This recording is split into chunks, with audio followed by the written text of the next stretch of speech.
Welcome to the Life Success and Legacy Podcast. We're super excited. We are taking on a worthwhile endeavor at Life Success and Legacy.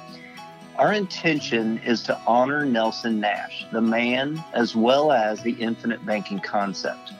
We're going to create a series of resources, including podcasts and text, as a resource for others who want to truly understand with depth and clarity what Nelson shared in his book, Becoming Your Own Banker, as well as the many seminars and think tanks that we were fortunate to have attended during his life. So who is this intended audience? Well, we will use Nelson Nash's own words. It is written for the layman, not for financial advisors, but all life agents should be thoroughly knowledgeable of its content and practice. So whether you are an individual, part of a family, a business owner, or a life insurance agent, this is for you. So sit back, relax, and we will walk you through becoming your own banker step by step so you can reference the parts you want to revisit at your own pace.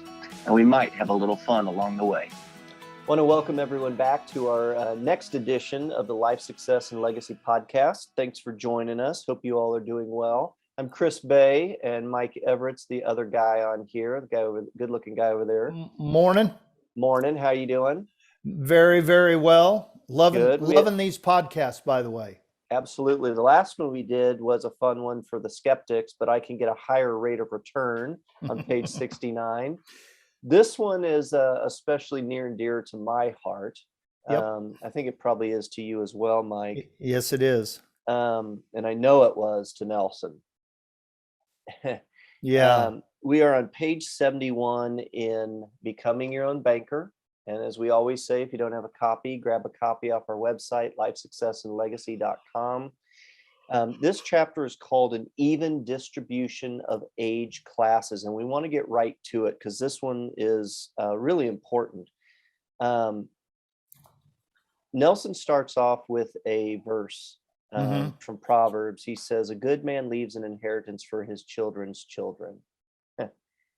I'm a legacy-minded kind of guy. Yes, you are. I think about the future. I think about future generations, and that's really important to me.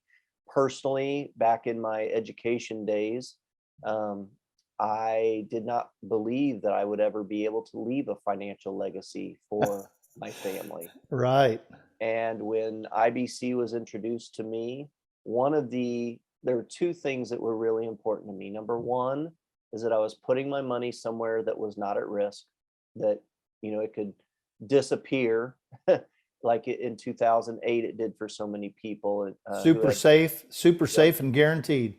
Guaranteed. And then secondly, that there's a death benefit attached to it. It's a banking concept, yes, but Nelson figured out that life insurance is the best tool for that purpose.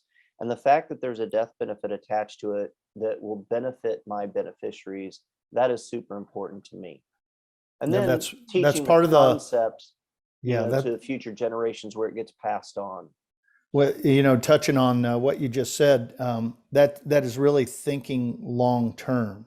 So when we start to think about, a good man leaves an inheritance for his children's children, I too, even in the business that I was in, looked at where we were going to be when I turned 65 or turned 70. By the way, I'm there. And I was convinced that there would be nothing left in the bucket. So, from my standpoint, when I was introduced to infinite banking, I had just turned 50 years old. And I literally said to myself, I said, "Mike, you are doing this for future generations." I had zero idea of what I was saying at the time because we were just starting with a couple of policies. But I knew that eventually, and I'm pushing down the road just a little bit, I'm going to die. Yeah. And when that happens, the system will be self-sustaining. And we'll talk about that a little bit more as we get into this. Right. So as we've mentioned multiple times, Nelson was trained as a forester. Yeah. And he leans on that experience here as he talks about an even distribution of age classes. In fact, if you have your book, to the listeners, if you have a book in front of you on page 71, he's got a graph there where he shows how they process these trees over time. Mike, can you kind of, people can read Nelson's description, but can you kind of summarize the general idea? Because what we're going to do is then we're going to take that concept and apply it to how we create IBC policies. Well, basically, because Nelson is a forester, he thinks long term. So in this particular example, he's got a 4,000 acre setup where they've planted trees. So knowing that he's got this, he's going to put this out in a 40-year compartment, so to speak, where he's going to take, out of these 40 years, he's going to take 100 acres per compartment, and he's going to go in, he's going to plant and then cut and plant and cut at certain intervals along the way in order to make all of these trees thrive. Right. It's really about thriving. And I hate to bring this up, but this is exactly what California should have been doing along the way. They wonder why they're having all these fires. They haven't gone in and done what Nelson has suggested in going in and cutting out the smaller or the trees that aren't making it in order for the ones that are thriving to grow and flourish in the system. So Nelson talks about how they will plant 500 trees in an acre at the beginning. Right. But then they do these cuttings throughout. And so they're using those cuttings as a profit, right? Yep. But what they're doing is they're eventually growing the healthiest, biggest trees at the end. So out of 500 trees per acre, they may end up with 85 trees per acre. Right. But the 85 are going to be super healthy and growth and giant, and it just works that way. Yeah. And so they do this over many acres, and they do it over time. And Nelson says, this takes a long time. Yep. It can take 40 years to build this system, right? Oh, and he talks about the trees being an income producer. Yes. I mean, because forestry is an income producing business. And so, if you've got the smaller, less healthy trees, you want them out so the ones that are growing, they aren't stealing all the nutrients out of the earth in order for the bigger, healthier ones to get bigger and healthier. And yet they're using those smaller ones that they take out for income. That's right. Yeah. That's right. Yeah. So there's regular income intervals that are happening. That's right. This whole forestry thing.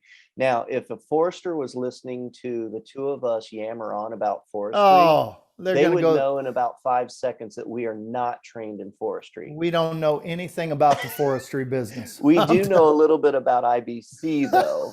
And Nelson is leading us down the road towards IBC. So at the top of the second column, he says, something similar can be done with creating a banking system through life insurance, and it can become vastly more profitable, but it's going to require a thorough knowledge of the concept. It all can work like the following example. And he gives an example of an older couple. He calls them an elderly couple. Talk us through what this elderly couple is doing. Well, if you start to think about the elderly couple, and we talk about this in our webinars and our boot camps, who is the generation that has the money? Typically the older generation. Well, what's happened is you've gotten rid of your kids, you've established yourself in business, and then when you get to a place where you don't have a whole lot of expenses going out the door, you have these buckets of cash that you've got to figure out what to do with. And what's so super cool about this is this elderly couple has 4 grandkids. By the way, I have 3. And they've got 2 girls, 2 boys, and they let you know that each of the sons have the grandkids.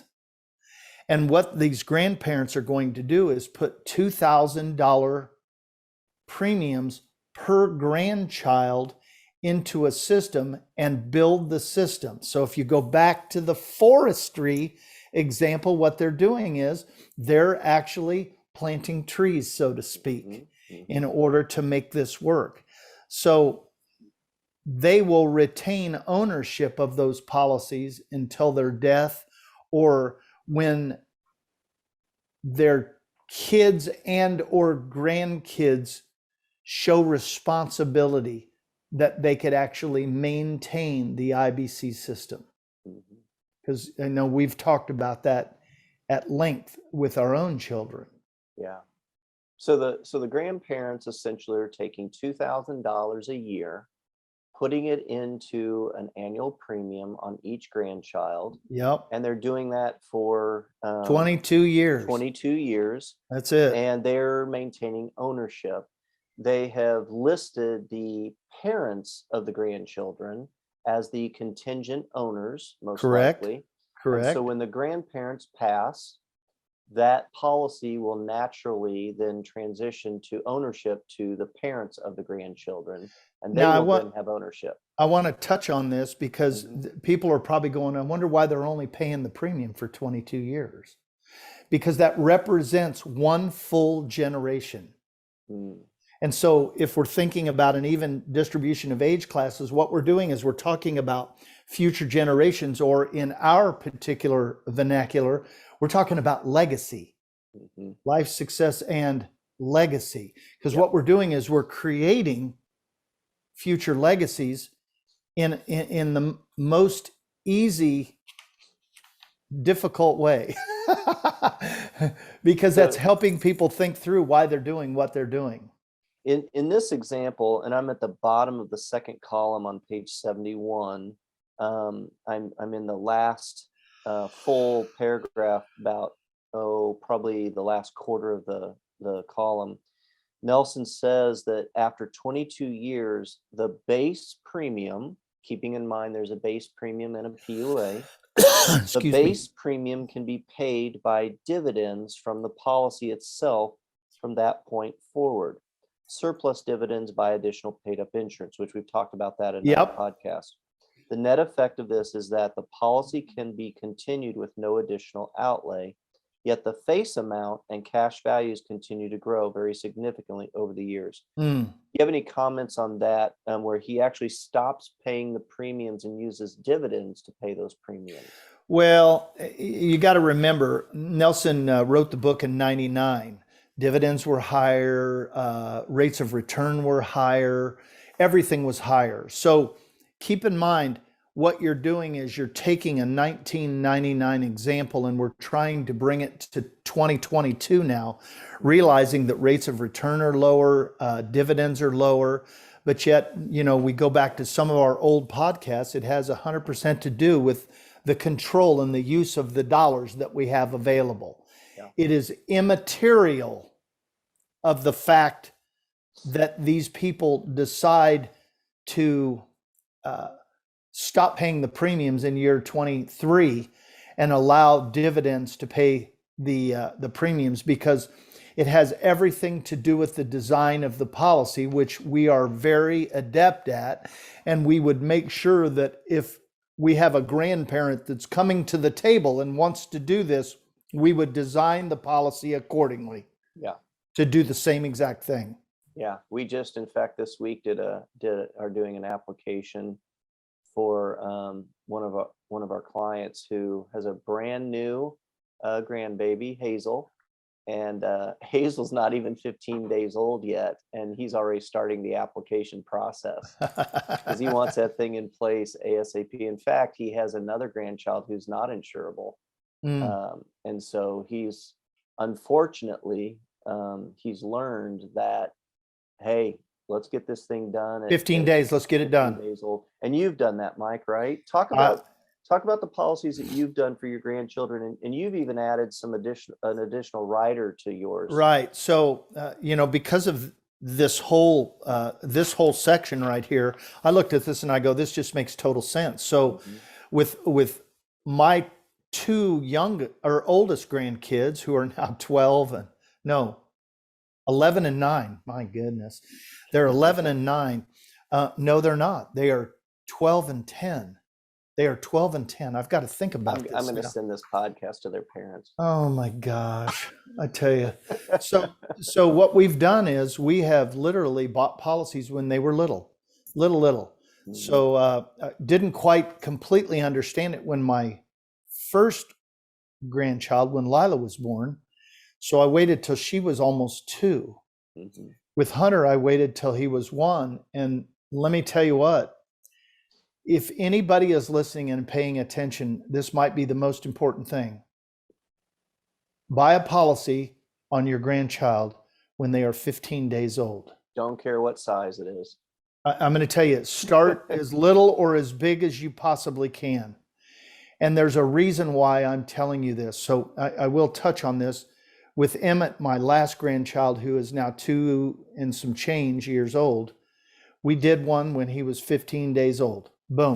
They're all $2,000 policies, by the way.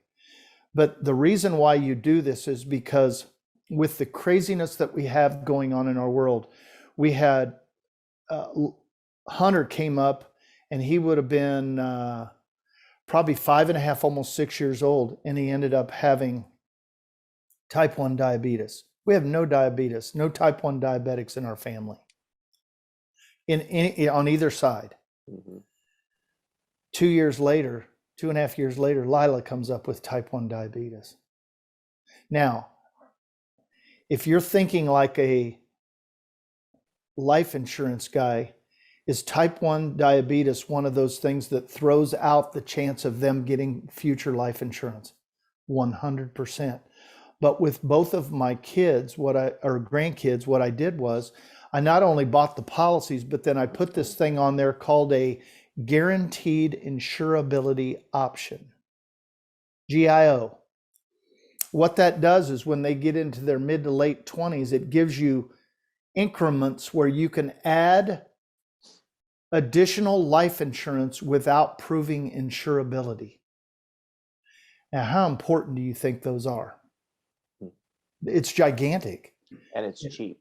It's super cheap. So to be honest with you, I don't even know what the cost is on those. Well, I just ran this illustration for our client this week, and with the company that we were running this illustration, you had the options at these age intervals, right? At anywhere from $5,000 of death benefit up to $50,000, right? Of death benefit. In that spectrum, you can choose what you want. We maxed it out. We did $50,000 of extra at each age interval that they list. And it's an option. It's a choice. Yeah, that's you don't right. have to, but it's an option. But it was $31 a year. It's nothing. It's nothing if you think about what we're doing in here is a good man leaves an inheritance for his children's children. So now what we're doing is we're literally thinking about their grandchildren. Yeah. So you talk about thinking long term. That's thinking long term. Well, and I even think about for Hunter and Lila, down the road, should they be married? Oh, how grateful will their spouse be that Pops, being you, was on his game and started policies when they were little? Now that spouse doesn't have to worry because their spouse, Hunter and Lila, they have coverage. That's right. How important is that? Oh, and that was gosh. a decision that was made decades ago. That's right. That's right. And, that becomes an emotional game then at that point in time when you realize that what you've done is you have affected future generations in the absolute most positive way. Not only have you given them life insurance, but you've given them a bucket where they can go and they can learn how to finance stuff that they buy. That's right. It's a win-win. I'm going to pull you away from the emotional ledge. Sorry. I got lost there. No, you're good.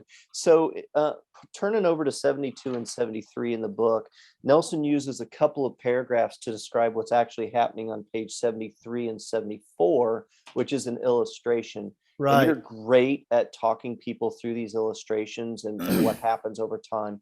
Will you show us what's happening with this little, starting at year 0 for this child and what happens over time?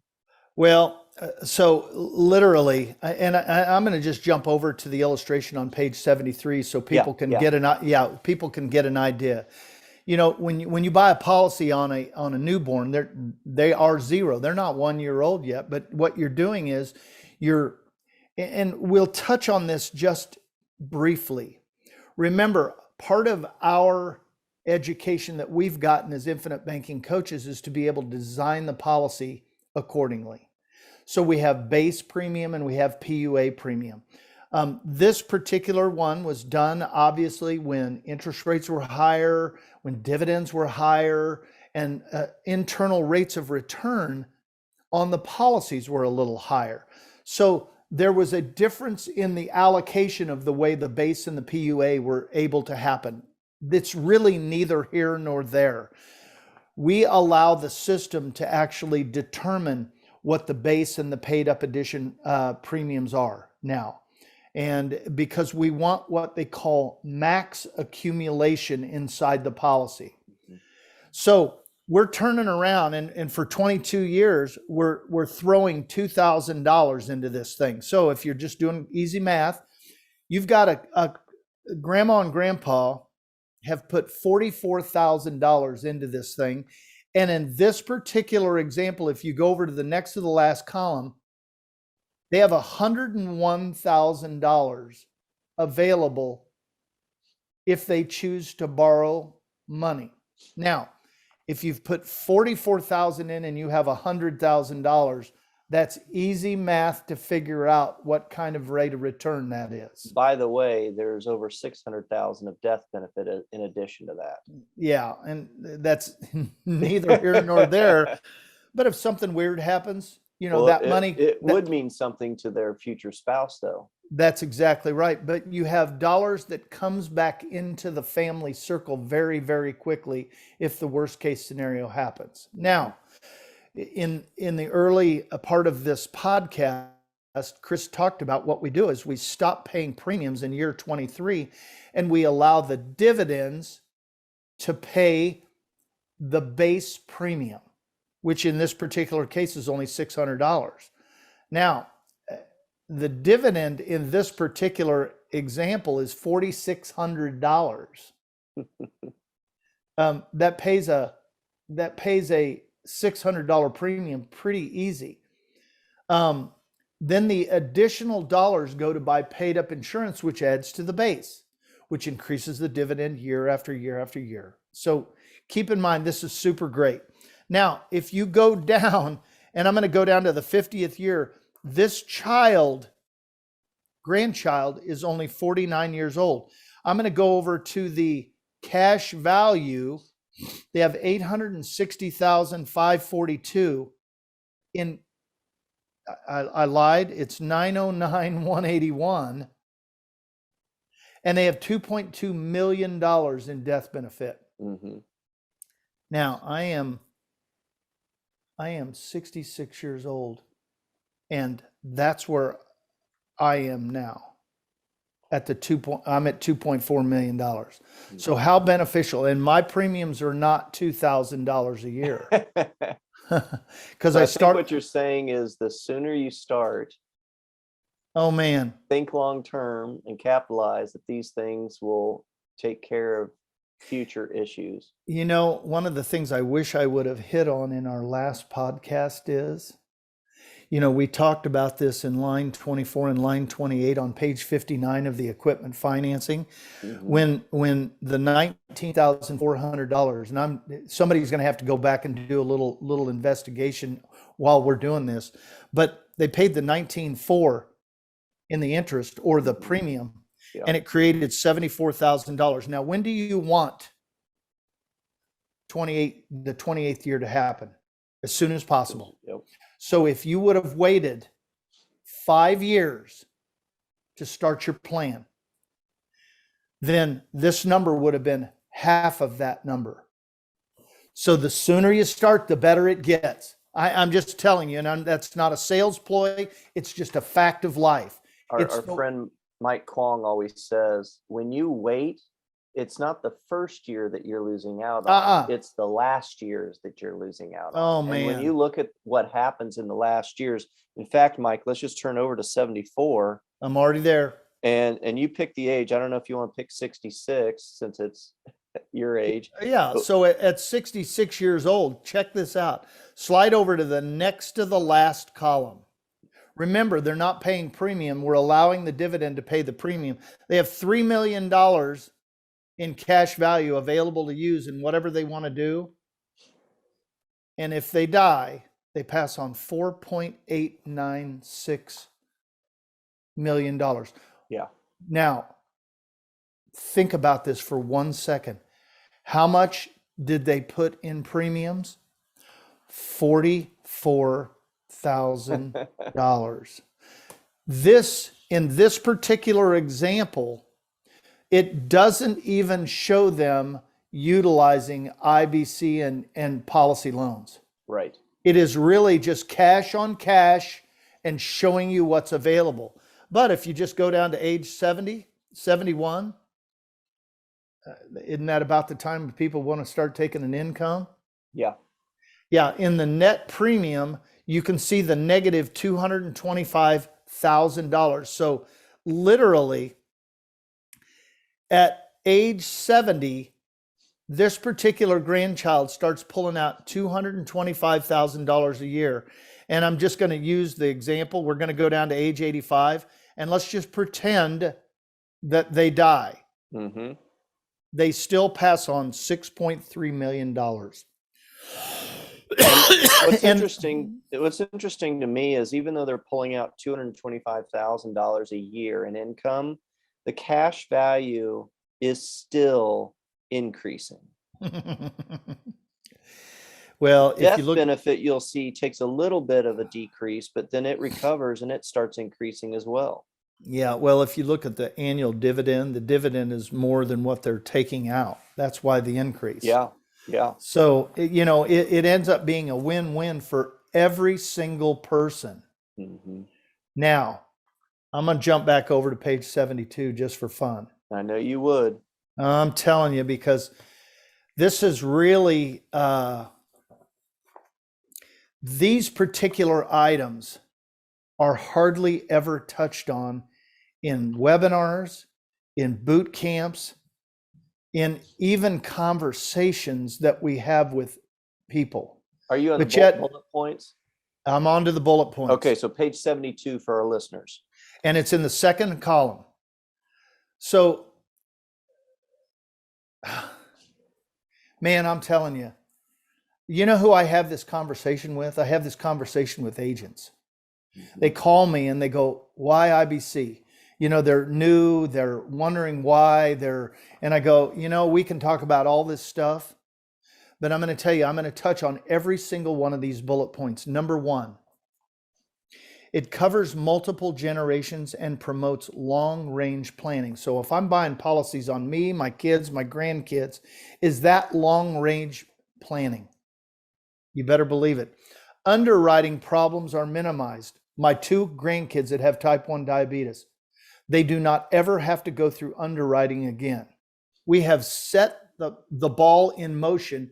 And when those intervals come up and they can buy additional policies with no proof of insurability, that is a win-win. Tax-free buildup of cash values over a long period of time.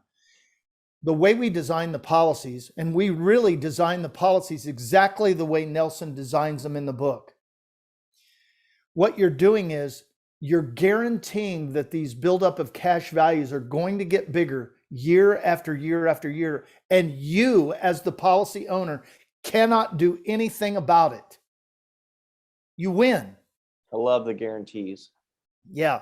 Outlay is very small compared to the ultimate yield. If you even go over here on the example, this grandparents put $44,000 in, and there's $101,000 in cash value. There's $654,000 of death benefit. Who would not want this to happen? By the way, that's long-term thinking. Yeah. You gotta think long-term. The generation paying the premiums can most afford them. Who's the folks that got the money? It's the old people. Let them do what they need to do. I'm telling you, if anybody is listening, and I don't care if you're 20, 30, 40, go tell your parents and your grandparents about this. Get them excited about creating a legacy for your family. It's just how much do grandparents want to contribute and support their grandchildren? As much as they possibly can. Yeah, and so for 1,000, 3,000, somewhere in that range a year, it's nothing when you could create something like this for your. So if you think about this, what you're doing is, and if you just go back to some of these basic things, what are some of the things that the grandkids are going to do? Oh, they're probably going to buy a car. They're probably going to go to college. They're probably going to get married, and they're probably going to buy a house. What would you do if you had $100,000, $200,000, $300,000 sitting in here? Could you then finance their cars? Could you then finance their education? Yeah. Could you finance their wedding? Could you finance their mortgages? You're talking about taking family circles. Man, you're in my area now. And getting your family circle as big as it can, because those dollars are going to go somewhere.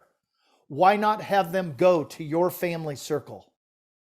And one of the beautiful things is, as your grandchildren are growing up, before their frontal lobes have fully developed and they can actually think clearly, yeah. Who controls the whole process? Grandma and grandpa. They're the owners and they control the whole thing. And then you're getting an opportunity to educate them along the way. Mm-hmm. When death benefit occurs, the system becomes self-sustaining. Guess what, folks? I'm going to die.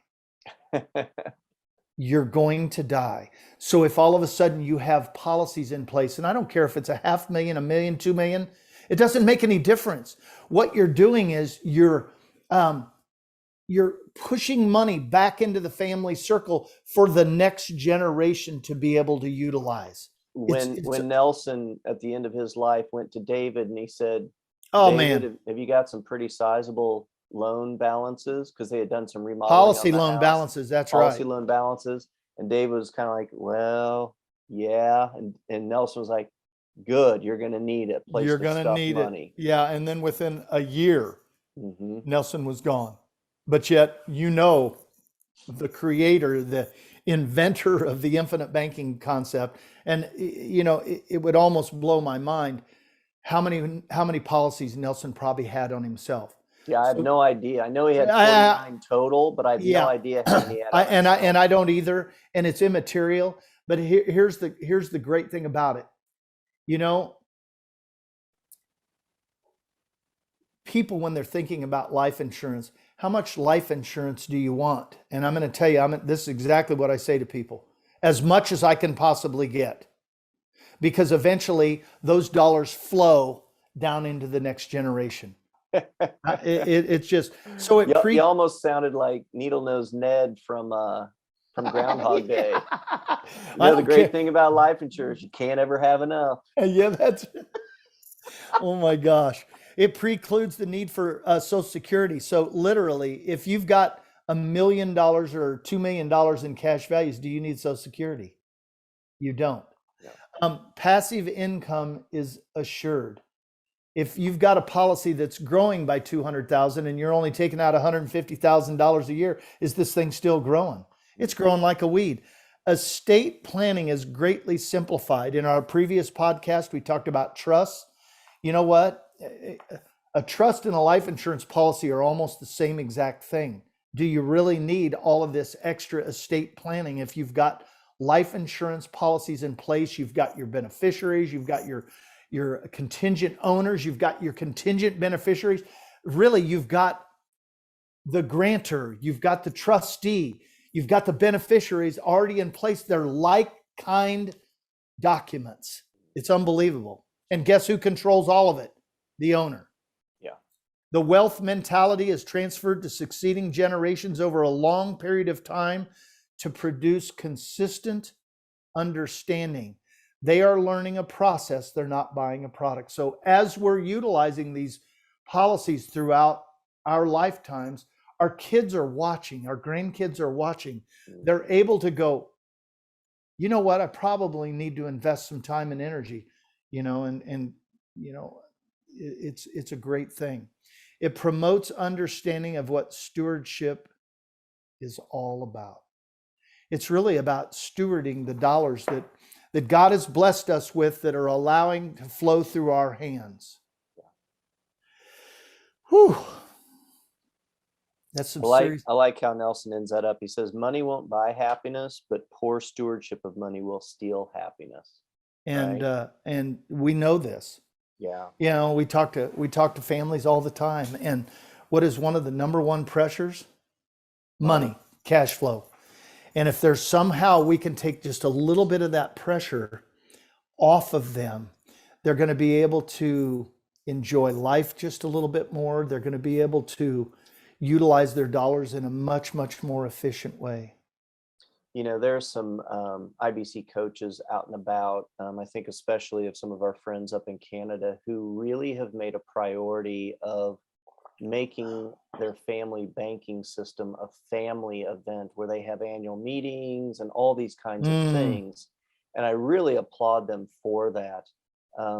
I think that Nelson is giving a nod to that, how he wraps up this chapter with the verse from Proverbs. He says, be sure, the verse says, be sure you know the condition of your flocks. Give attention to your herds, for riches do not endure forever, and a crown is not secure for all generations. And that to me is really, really, that's wisdom right there, because it is. If Mike Everett, if you jump off this earth and you leave a bunch of money to your kids, grandkids, etc., but they don't understand the concept, what's going to happen to that money? They're going to blow it. And they're not going to reinvest it in banking systems and so forth. And so to me, and that's part of why we do this podcast and why we talk about our organization at Life, Success, and Legacy being about education. Yep. And it is upon us to educate our children and future generations about how this can work. Otherwise, the money means nothing. It means nothing. It will disappear. Go read What Would the Rockefellers Do, which is a comparison of the Vanderbilt family and the Rockefeller family. And you can see a comparison of when education is carried from generation to generation and when it is not. Yep. Anything you want to close up with on this this chapter? No, this is an exciting chapter, you know, and it makes me realize that I've done a so-so job in training my own children, my grandchildren at this point in time. You know, I'm always nose to the grindstone. Let's go. And I'm not taking enough time to know the condition of my own flocks. It's important. I will share a personal example, and we've done a so-so job of it as well. But at one point we offered to our daughters money, because that's what speaks to them, right? And we would offer them money for learning about things that are important to us, because we're already giving them money. Right. In their teen years, we're handing out money all the time so they can go to lunch with their friends and things like that. It's that window between before they can actually earn money, but they want money. And so what we did is we just offered to pay them a certain amount of money to learn about things we cared about. That's For right. example, if they came to one of our boot camps, we would pay them X amount of dollars. And what you're doing is you're giving them money to learn about the things that are important to you and to your family. And then we asked them to write a 2-page paper on what they learned, right? Well, it's key. Those are ways that our listeners can encourage that learning about things that are important to them, like infinite banking. I'm going to wrap up with a selfless plug. Let's do it. Because this chapter is what inspired this book. This is Family Banking with Purpose. It's a story, and I want to highlight that it's a story about financial freedom through infinite banking.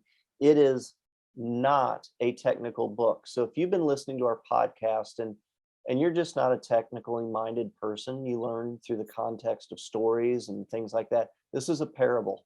It is a story. There are no numbers. There's no charts, nothing. It's a story about how a family created a family banking system, and it can inspire a lot of ideas of how you can use IBC for your family and for future generations. So You can get this off of our website at Life Success and Legacy. It is short. It's like 60 some pages long. And I always tell people, 68 pages long. I tell people, if you can't finish this book in an hour and a half, then you fell asleep. And I won't take that personally. So thanks to our listeners for joining us. Our next podcast will be a different look at the monetary value of a college degree. Having a daughter who just graduated and one who's in college, this will be a fun conversation to discuss. Thanks to our listeners. Check us out at Life Success and Legacy. Mike Everett, thanks as always. All right. Thank you. All right. Take care.